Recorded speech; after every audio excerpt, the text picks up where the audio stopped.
Right a program on switch case to multiply and calculate simple interest.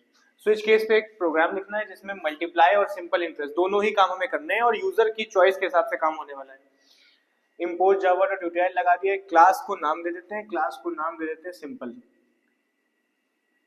इसके बाद public static void mean scanner लगा हुआ है। और स्विच केस में पहला हमारा काम क्या होता है? पहला काम होता है यूजर को बटन देना। जैसे कि लिफ्ट में जाते ही हमको बटन्स मिल जाते हैं, जो भी फ्लोर पे जाना चले जाओ, वैसे ही यहाँ पे भी स्विच केस में पहला काम क्या है? यूजर को बटन देना। कि आप यूजर को बटन दिए, 1 दबाओ इस काम के लिए, 2 दबाओ इस काम के लिए। दो हमारे पास रास्ते हैं, एक मल्टीप्लाई का, एक सिंपल इंटरेस्ट का। तो यूजर को चॉइस इसी में से देंगे हम। चॉइस देने का तरीका क्या है? मैसेज देना है हमें उसको, SOPLN एंटर 1 फॉर मल्टीप्लीकेशन। दूसरी चॉइस क्या है? SOPLN enter 2 for simple interest. दोनों चॉइस देने के बाद एक थर्ड मैसेज दिया जाता है और इसमें बोलते हैं SOPLN enter your choice. User जैसे ही प्रोग्राम खोलेगा उसके सामने तीनों मैसेज आएंगे और वो अपनी चॉइस डालेगा, 1 2, या गलत भी डालेगा तो भी कोई दिक्कत नहीं है। 1 डाले, 2 डाले, या कोई गलत डायरेक्ट डाल दे, कोई दिक्कत नहीं। उसको C नाम के वेरिएबल में स्टोर कर लेंगे। C equals to SC dot next INT। यहाँ तक हमारे पास चॉइस आ गई और इसके बाद क्या होने वाला है? इसी वेरिएबल से हम लोग स्विच खोल देंगे, स्विच। और यहाँ वेरिएबल वही डालना है जो कि हमने जिसमें चॉइस इनपुट कराई है, और सी में कराई है, तो स्विच भी किससे खोल दिया? सी से। ब्रैकेट खुल जाएगा, केस बनाएंगे। केस क्या बनने वाला है? केस 1 बनने वाला है। क्यों 1 बनने वाला है? क्योंकि आपने बोला एंटर 1 फॉर मल्टीप्लाई। यहाँ जो 1 है यहाँ पे भी वही लगाना है जो कीप्रेस दिया यूजर को। आपने यूजर से दिया 1 दबाओ इसके लिए, तो केस भी 1 बनेगा। सही है। अब क्या करना है? मल्टीप्लाई करना है। मल्टीप्लाई करने के लिए 2 नंबर चाहिए होंगे। System dot println enter first number. पहले यूजर से हम कह रहे हैं कि भैया पहला नंबर इनपुट करो, और उसको हम एक वेरिएबल में स्टोर कर लेते हैं, INT A equals to SC dot next INT।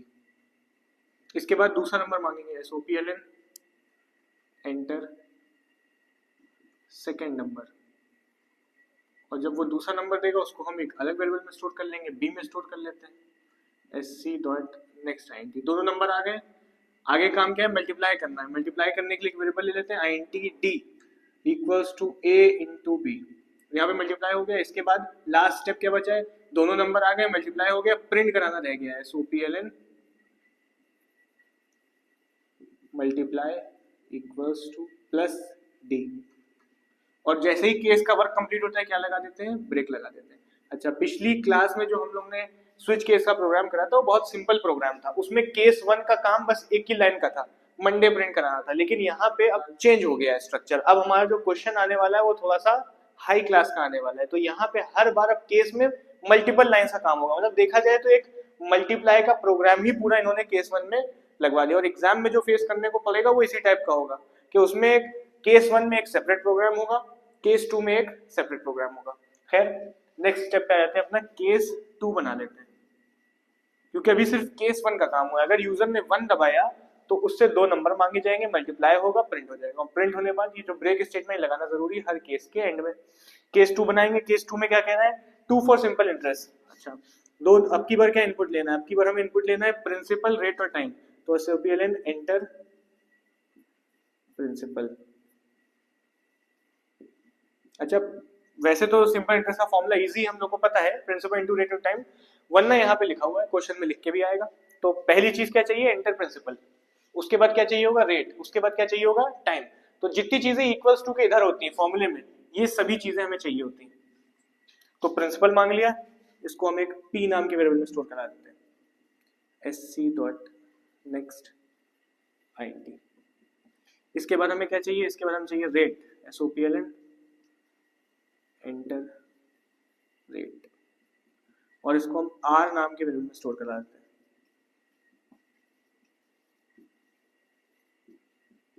अब क्या चाहिए? अब हमें चाहिए टाइम। तो फिर से एक और मैसेज देंगे, SOPLN एंटर टाइम। और इसको किस वेरिएबल में कराना है? T नाम के वेरिएबल में करा देते हैं, INT T equals to SC dot next INT। तीनों चीजें इनपुट आ गई, प्रिंसिपल, रेट और टाइम। अब क्या काम रह गया है, अब हमें कैलकुलेशन करनी है, अपना सिंपल इंटरेस्ट निकालना है। तो सिंपल इंटरेस्ट निकालने के लिए हम वेरिएबल लेते हैं डबल टाइप का, डबल एस ले लेते हैं, इक्वल्स टू फॉर्मूला लिखा ही हुआ है और पी में हमारा प्रिंसिपल है, P into R into T upon 100 और जावा में अपॉन स्लैश करके। यहाँ तक हमारे पास कैलकुलेशन हो गई, तीनों इनपुट हुए, प्रिंसिपल, रेट और टाइम, और यहाँ पे कैलकुलेशन हुई। इसके बाद क्या स्टेप रह गया, प्रिंट करना रह गया, system dot println simple interest equals two plus जिस वेरिएबल में पास है एस में है हमारे पास सेमीकोलन, और जैसे ही केस का काम एंड हुआ क्या लगा देंगे, ब्रेक। दोनों केस कंप्लीट हो गए, दो चॉइस यूजर को दी गई थी और दोनों चॉइस का काम हमने केस 1 में पहली चॉइस का, केस 2 में दूसरी चॉइस का। इसके बाद क्या रह गया है, अब कोई अगर इनकरेक्ट चॉइस दे रहा है, किसी ने 1 दबाया तो ये काम होगा, 2 दबाया तो ये काम होगा, लेकिन अगर इनकरेक्ट डाल रहा है तो हमारा अब काम ही है, अगर क्वेश्चन में लिखा हो ना लिखा हो, हमारा काम ही है कि हमें एक डिफॉल्ट एंट्री देनी है और डिफॉल्ट लगा देंगे इसके बाद। और डिफॉल्ट का मतलब ये होता है कि 1 नहीं दबाया या 2 नहीं दबाया, इसके अलावा कुछ दबाया तो डिफॉल्ट के अंदर चलाएगा। और यहाँ बोल देंगे SOPLN।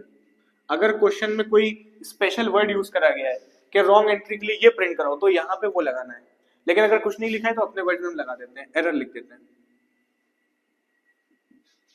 और यहाँ पे जाके पूरा प्रोग्राम कंप्लीट हो गया है, तो जो स्विच का ब्रैकेट खुला था वो यहाँ पे बंद हो जाएगा, पब्लिश स्टैटिक का खुला था वो बंद हो जाएगा, क्लास का खुला था वो बंद हो जाएगा, और किसी भी केस का कोई ब्रैकेट नहीं है।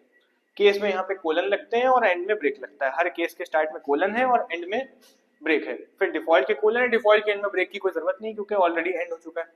अच्छा, ये तो हमारा प्रोग्राम हो गया। अब इसका ट्राई रन देख लेते हैं।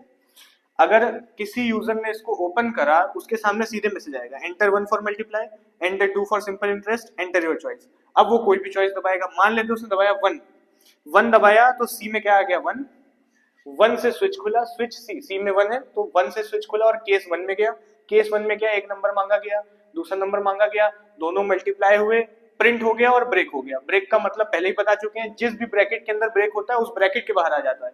तो ये ब्रैकेट यहाँ खुला है और यहाँ बंद हुआ है, तो ब्रेक की वजह से सीधे यहाँ आ जाएगा प्रोग्राम और ये एंड हो जाएगा। अब मान लेते हैं किसी और यूजर ने इसको खोला, उसके सामने फिर मैसेज आए, enter 1 for multiply, 2 for simple interest, enter your choice. उसने दबाया 2, तो अगर 2 दबाया तो सी में 2 आया है, तो स्विच खुलेगा और यहाँ पे क्या आएगा 2, और 2 आएगा तो सीधे किसमें चला जाएगा, केस 2 में, और यहाँ पे प्रिंसिपल इनपुट होगा, रेट इनपुट होगा, टाइम इनपुट होगा, कैलकुलेशन होगी और प्रिंट हो जाएगा। और ब्रेक का मतलब स्विच के ब्रैकेट के बाहर डायरेक्ट यहाँ पे आ जाएगा।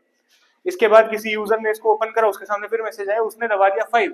अब अगर उसने 5 दबाया है तो यहाँ से सी में 5 वैल्यू आई होगी, स्विच से खुलेगा 5, ना केस 1 में जाएगा ना केस 2 में जाएगा डिफॉल्ट, लिख के आ जाएगा एरर, और यहाँ पे कंप्लीट हो गया। तो स्विच केस अगर देखा जाए तो कुछ अपने आप में नया टॉपिक नहीं था, बस इसका एक फॉर्मेट था। और जो प्रोग्राम आप सीख रहे हो अभी तो बहुत लो लेवल के प्रोग्राम है, आगे अभी लूप वगैरह करेंगे तो उसमें लूप वगैरह भी आता है। खैर, तो स्विच केस में जो है वो हमारे प्रोग्राम्स ही इंप्लीमेंट होंगे, बस अलग अलग केस में। तो मल्टीपल प्रोग्राम्स को एक प्रोग्राम में इंप्लीमेंट कर दिया जाएगा। जैसे यहाँ पे एक मल्टीप्लाई का सेपरेट प्रोग्राम है, सिंपल इंटरेस्ट का सेपरेट प्रोग्राम है, इन दोनों को इंप्लीमेंट एक में कर दिया गया। तो स्विच केस यही खास चीज है जिसमें हम लोग 2 या 3 प्रोग्राम को एक करके बना देते हैं और हर केस में अलग प्रोग्राम होता है और यूजर की चॉइस के हिसाब से काम होता है। कंप्लीट है।